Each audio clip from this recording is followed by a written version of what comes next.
Hi there, welcome to Freeworld Heads Up. Hi there. Myself and Sanjoy. So Sanjoy, how did the ECB go this week?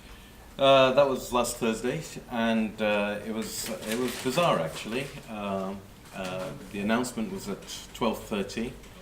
Before the announcement, the euro was at 109.78.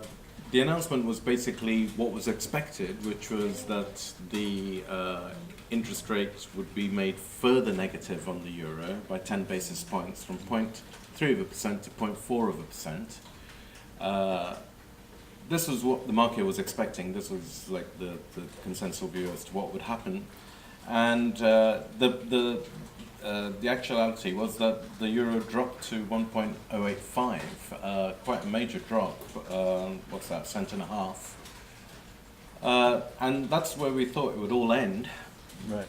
But it wasn't the end of the No, story. there was more to it, wasn't There there? was more to it, yeah, because after that we had a press conference, and during the press conference, Draghi said it was very unlikely that he would decrease, make the interest rate more negative still. So the market took this as in a very bullish way, and the euro steamed up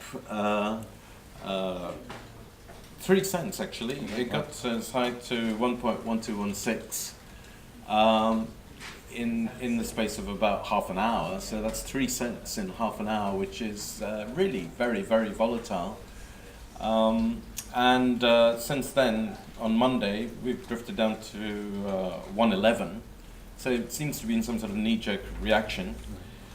For sterling, those numbers were more like before the announcement, it was 1.4228. Just after the announcement, 1.4130. So it's getting a sort of piggyback off the euro, because the main game in town is dollar euro. And finished at 143.10.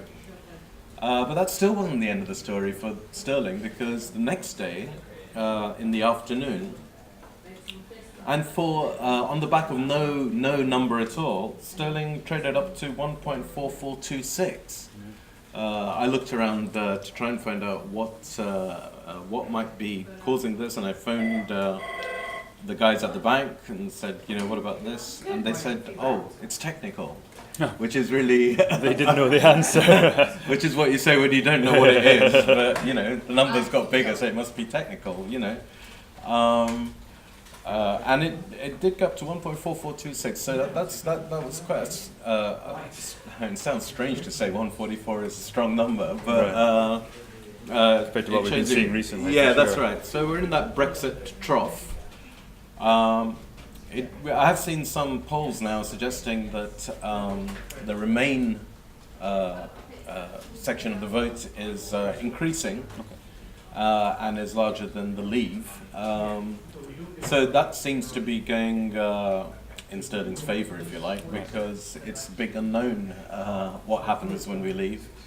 So maybe that increase to 44.26 is a sort of response to one of the polls. But as I say, all I can say is technical. Right. Yeah. So huge volatility. Maybe we've seen the bottom of sterling's decline. It's possible, and I know a lot of our customers are waiting for the currency to improve a bit, and it has reduced demand to all those people who buy in sterling and don't have a dollar account. I've noticed a lot more sales to dollar customers. That's been going through quite well. Yes. Because the main commodities are like almonds, Brazils, Cashews are all bought. they're maybe bottoming out. We don't know, but they may be bottoming out. Anyway, so starting to perk up a little bit. Good. Well, yeah, perfect. Okay. Thank you. That's all from us this week. I think we'll be having a report later from Michael on almonds, so stay tuned for that, and we'll speak to you later. Okay.